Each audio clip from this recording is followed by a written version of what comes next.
And this might be the pothead calling the kettle black, but he's a little stiff. When he I come from nowhere on this one. Boom. When the ladder's up there, you jump off the ladder on somebody. They far exceeded our expectations. In that tiny little moment, I was like, you mother. Nobody gets higher than RVD.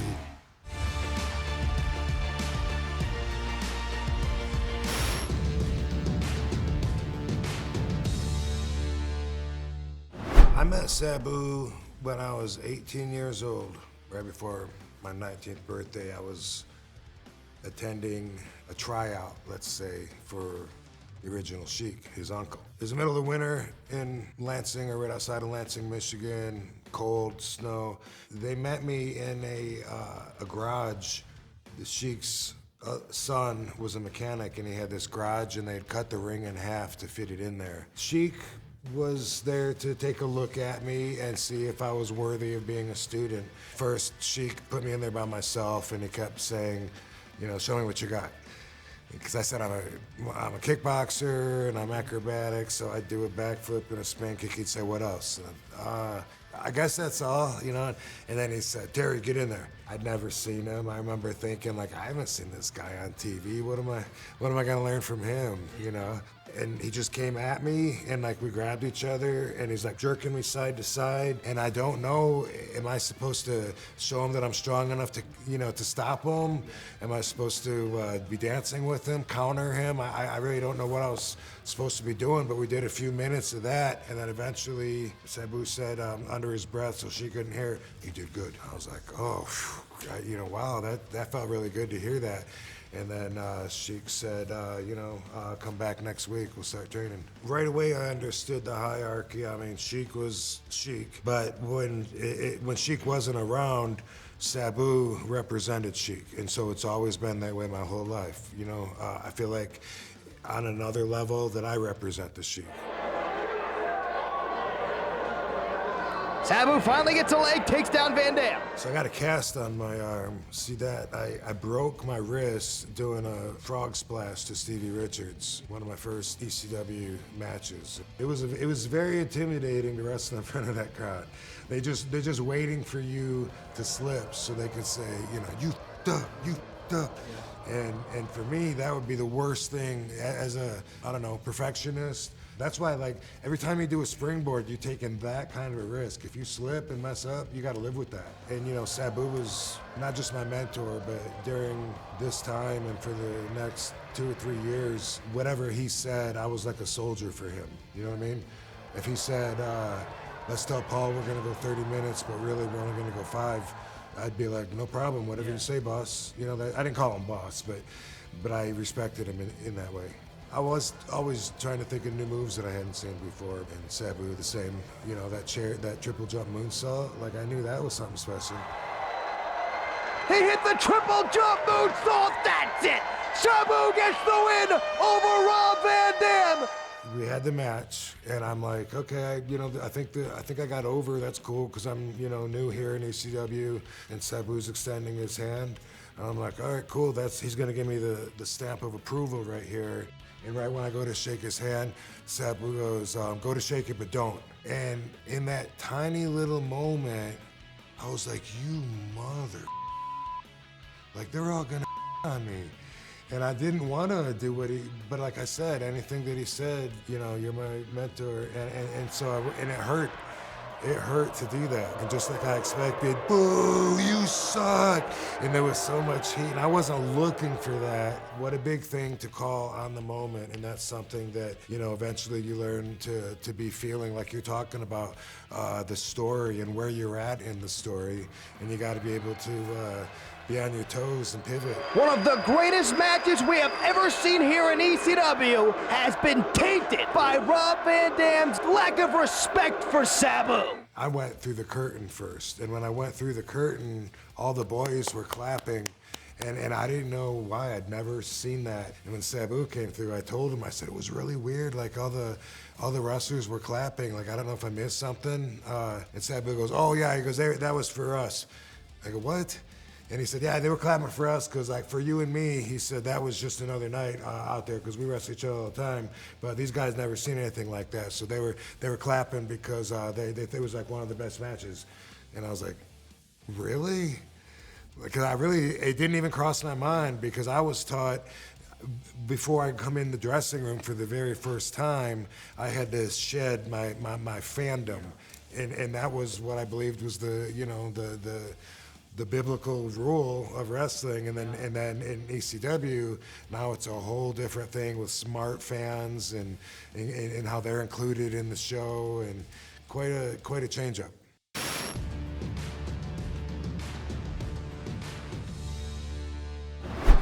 Here comes the self-proclaimed Taz Killer. And I loved wrestling Bam Bam.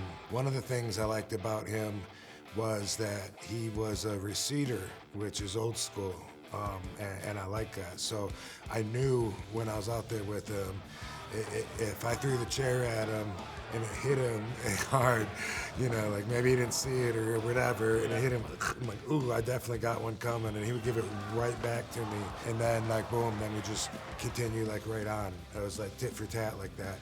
I remember definitely one of my first live matches when I was a fan and I was excited to go to the Kellogg Center that night, and on the news to promote the wrestling, they had a little clip and they showed a wrestling school and it showed Bam Bam Bigelow, and he was doing cartwheels and the tattoos on his head, very recognizable. It's amazing to think, full circle moment, to think that I had some of my best and definitely most pivotal matches with him. Damn. See, I think I just caught him in the face right there, so he's gonna give me a receipt if I'm right. It looked like it. And man, yeah, this was crazy because, fighting in the crowd, that's one of the reasons ECW couldn't come back. Fans a lot of times are like, man, we need to bring it back. I'm like, no, the things that we did back then, it's crazy there wasn't more trouble and more pushback from it, but they loved being part of it. Wooden chairs, not my favorite. I like the steel chairs. Getting hit in the back or the head with a wooden chair feels a lot harder than than a steel chair. But yeah, Bam Bam's the man. Like I said, I was a kid watching him, so to be in there with him like this and be able to showcase and capitalize on what I got in there, he's probably thinking the same thing. He's got to have the best match. Whoever he's in there with, this second dive anyway, is one of the most played clips, I think, of myself that I've seen. Van Dam is going up again?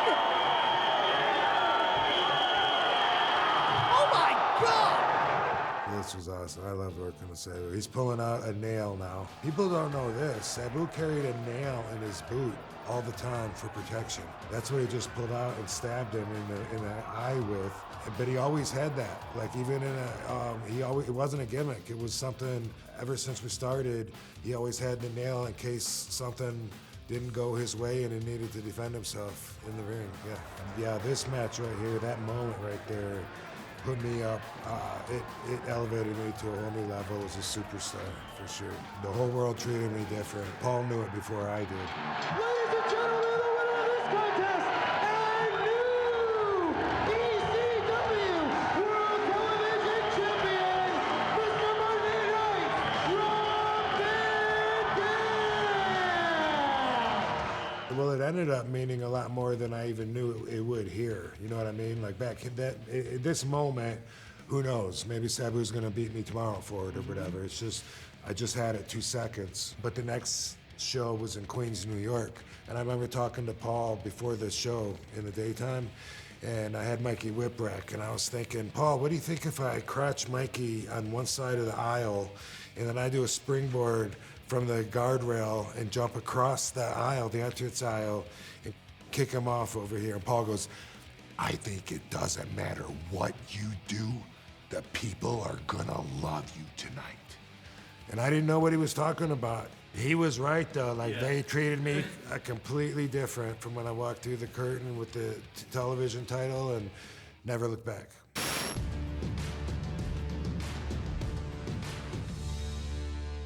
I loved wrestling with Sabu. I probably loved tagging with him even more.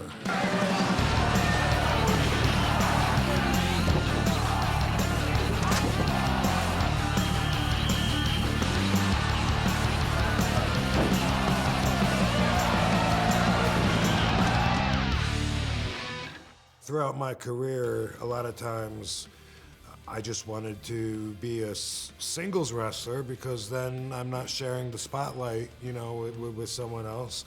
But the exception was Sabu. Like, I felt like we were stronger together in a way that was, I don't know, almost like symbiotic. We both represented the Sheik, obviously, and I felt like we were brothers, like through Sheik's blood and spirit. I felt like we were brothers, and so I felt like everybody would know that because Sabu trained me, and I came from their house. We always seemed like we always agreed, and so it made it seem more like it was just fact, and like we were right because we knew it, even if someone else didn't have it. ECW, we had the belts, we teamed a lot in Japan, and to have that kind of partner with me through that was great because we had each other's backs all over the world, in the ring and on the street, in bars, So that was the only guy that was real family to me to that level.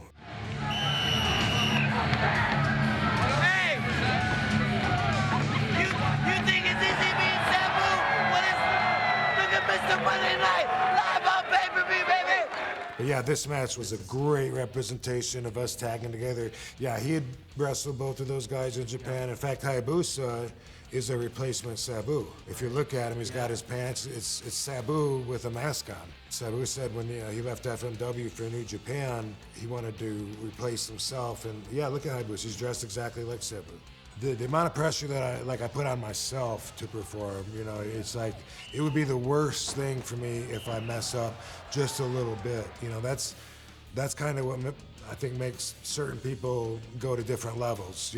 We wanted to be the tag team champions, and so did they. And I'm positive that those guys were having the same conversation at the same time in their dressing room. It was that competitive. We both wanted to outshine the other team. I love this too. I just threw him over, and then Sabu and I always had that relationship too. Even when we were partners, a lot of times, we would hit the guy with a double move, break him through a table. I'd go over to cover him, and right before I get to him, Sabu would hit me out of the way and steal the pin. But we were competitive even when we were partners. That's the point. So, and we pulled out this match. It looks like we've wrestled each other so many times. So they're definitely top level. Look at this. I come from nowhere on this one. Boom. I remember. That was a good camera angle. You don't even see me jumping. I just dropped from the ceiling. This does not bode well for the challenger. By the way, Sabu just bumped me out and stole the pin. Great match, in my opinion. It's subjective, of course. 4 guys in there that are anxious to steal the show.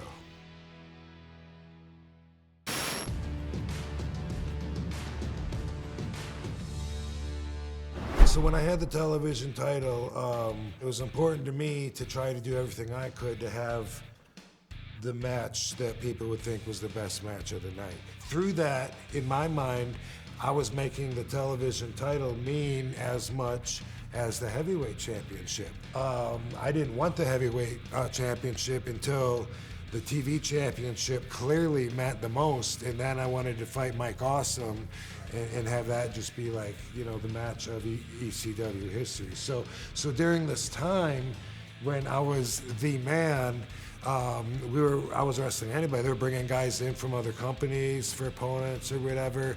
The first time I wrestled Jerry, he was nowhere near where I was on the card. I remember being told, you probably just beat him in 8 minutes or less, not take up too much time. He was a friend through a friend, and I also admired his work, his style, and so I wanted to feel him out a little bit more. So I took my own initiative against what the office said that night, and we ended up fighting all over the crowd, through tables. The fans loved it so much that it led to a series of matches. We didn't even know each other. We weren't even good friends or anything, which sometimes you would almost assume that wrestlers are when they have that kind of chemistry.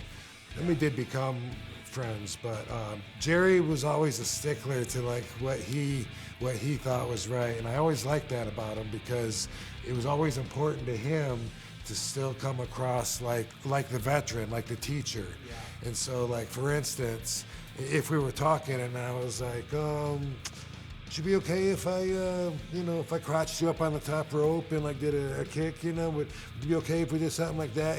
And he, instead of, just being like, sure, whatever you want, for him, it'd be more like him to be like, if we're gonna do that, first what we should do is we should have Fonzie over here and set it up like he always had his own, this is important, this is the way we should do it. And I think it was that, and my reaction to that made us so competitive. I'm the new effing show, Jerry Lynn. Somebody asked me last weekend at a signing, is it true you guys created chain wrestling? No, it's not, but we did set new standards though. And after 100 people that I've wrestled after these always want to do that. Can we do some of that RVD Jerry Lynn stuff? I crouch him on the rope, I kick him. When he falls, he pushes the mat away and hits his head on the cement. Knocked himself out on that one. I gave him a minute, to try and get his awareness. He only wait so long till I got to throw him back in the ring. For some reason, Jerry called that move the Hershey Squirts. It would have been a shame to beat him in 8 minutes, and deprive everybody of the potential of what came about.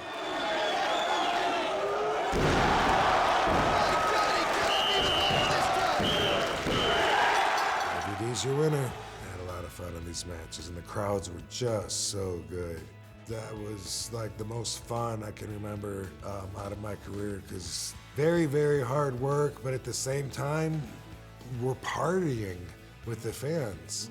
It's like a constant party, pushing their buttons and them reacting, celebrating. Felt like I was connected to them. I knew what they wanted exactly, and nobody was going to tell me different. World TV champion is still Mr. PPV, RVD.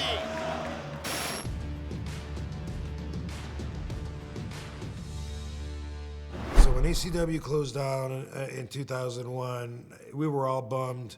We wanted that to be the platform for us to continue our careers. That wasn't gonna happen. I think I just waited a little bit of time and then knew that Paul was at WWE just waiting for me to give him the thumbs up. That was my status, and I knew that.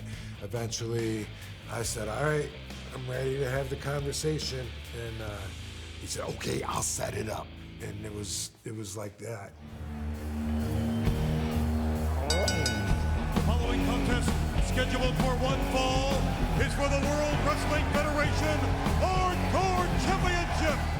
I'm in WWE in 2001. I'm their center stage because of my accomplishments, because I'm the whole effing show, because I was in demand throughout all that time.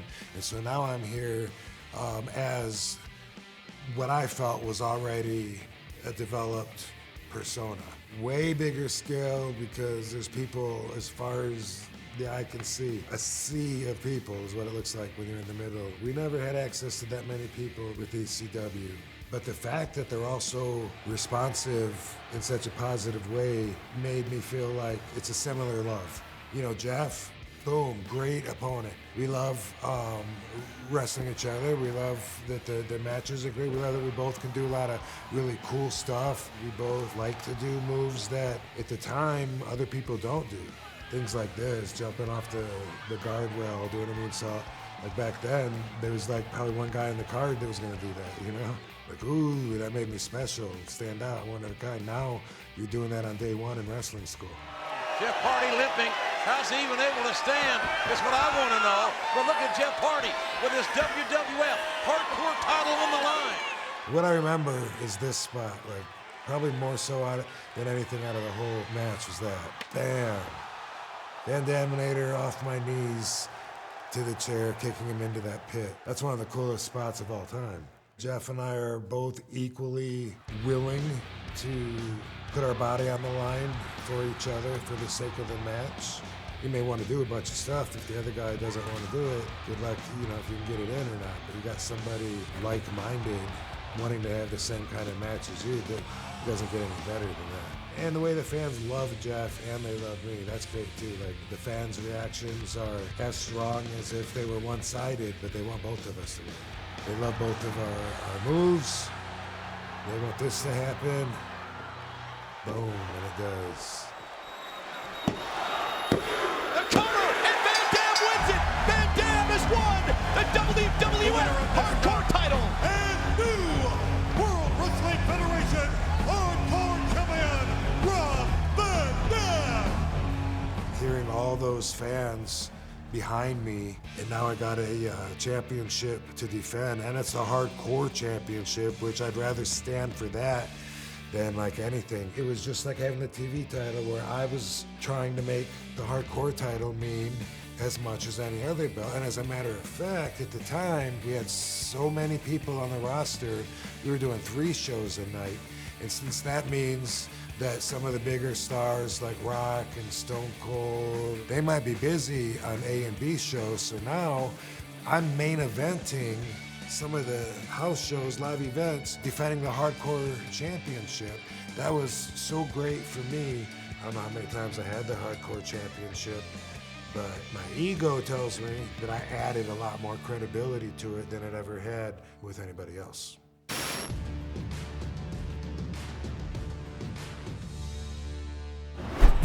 And we are back live here in Edmonton, Alberta, and there you see the ladder. And this will be a ladder match for the WWE Intercontinental Championship. Eddie cared so much about the business, you know, he cared so much about his performances. He cared so much that he was really intense about it. He really seemed like he had a lot on the line, and I think that's because he felt like he had a lot to prove. So having a match with him was going to be intense. It was going to be of a certain caliber, and you better bring your A game. And then, and He trusted me at this point and said so before the match, you know, that this was my thing, not his thing, and, you know, that he was looking forward to it. I'm gonna come up with some creative moves to use for the ladder, and he is too. Like, even if he hasn't done it before, when the ladder is up there, you jump off the ladder on somebody, you know? Guerrero, he is hurting for certain here, but Guerrero's got a chance now to retain his title. Let me point this out. Okay, there's a fan right there that knocked the ring. I forgot about that guy coming in. Not the first time I've seen that happen. A fan comes into the ring, watching it to see if everything's under control, and it is. You know, boom, right back to business there. You know, the fans might be watching security carry that guy out, but you know that you're not in danger. It's not like he's coming in, he's gonna hurt you. This move, however, did hurt. This senton that he does off the ladder moved one of my ribs, and it might have cracked it for life, because it was months, and it still bothered me because I wasn't resting on it. At least 4 months of pain after that one move that you just saw Eddie do with the senton over the ladder, which I thought was a good idea. I guess I'm doing the frog splash. Oh no, I'm not. Yeah, that was a learning moment right there. Seeing that happen so many times, that was the last time for me. Get up there, dude. It's the time is now. He's teetering. Can he do it? Van Dam trying to get the title. Boom, got it. Right. It's important to me because, hey, I'm winning. I'm winning, and now this is part of my title, part of my introduction, my name, Intercontinental Champion, Rob Van Dam, and that's really awesome. At the same time, I gotta leave room in my head for the other possibility too, though. Because if it means too much to you, if you're like, oh my God, this is the best thing, you know, like since sliced bread, since I wanted to wrestle when I was 14, I can't believe I'm here, then how are you gonna keep from bawling your eyes out when you lose it? You know, so you got to have balance and be prepared to accept, but at the same time, you know, when you get a little moment to express yourself, yeah, it's pretty cool.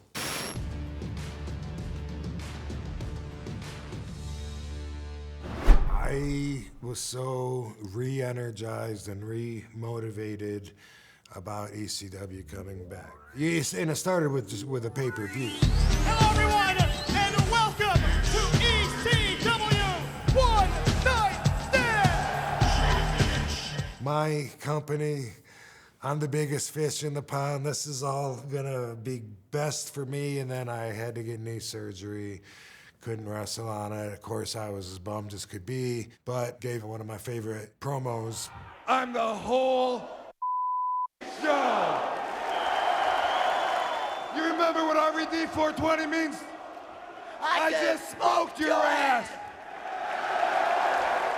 You know, we bring it back a year later.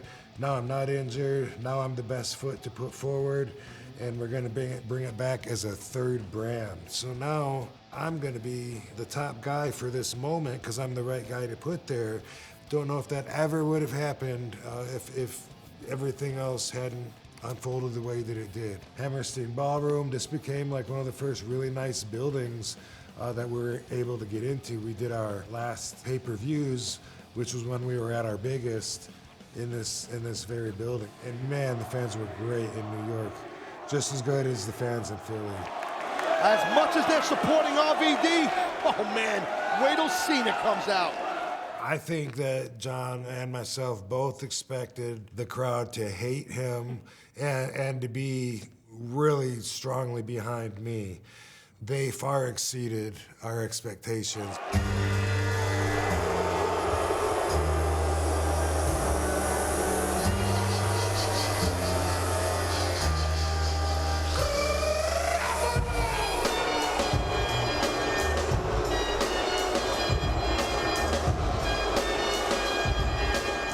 Couldn't have predicted that they would take it that far, and it was a once-in-a-career kind of experience. You know, them throwing his shirt back, that's John Cena's shirt. Do you know how many fans on the planet would love to go home with his shirt? But if anybody kept that shirt, the rest of the fans would have probably pummeled him, you know, probably would have jumped that fan and kicked him out. There was moments, you know, where it's like, I don't know if it's safe to go out of the ring, you know, or if you should just keep it in the ring, or the way he just played into it. I think that he really enjoyed himself, enjoyed just looking around and seeing everyone stare at him with just utter hate. I mean, if he made eye contact with somebody, they were likely to flip him the bird and just, you know, start swearing at him. It was so much stronger than we even expected. And what a great kickoff to say, hey, we're bringing ECW back. This is what to expect.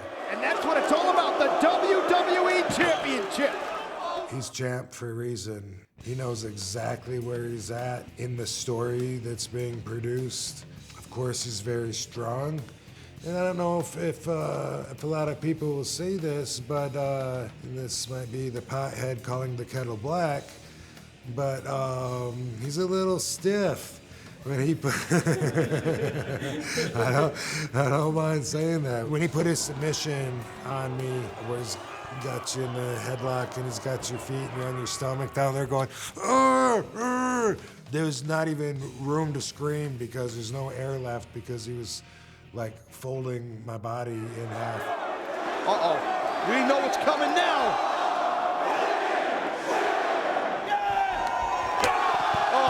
God. Corkscrew leg drop by Rob Van Dam. The match is going so well. Everything feels great. Feel like I'm in just prime condition.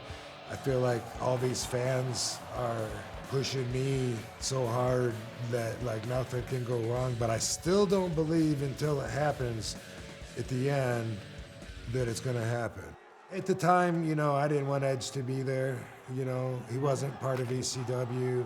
I wanted to prove, you know, we could handle it, we could hold it. ECW, you don't need the SmackDown guys sitting up there and this and that. But now I understand what a heel that makes Edge against WWE. He just helped put Cena down, which is great for them too, for their rivalry. Van Dam up top. We need a ref out and go. God, Rob Van Dam. Wake him up, Rob. And then Paul comes down.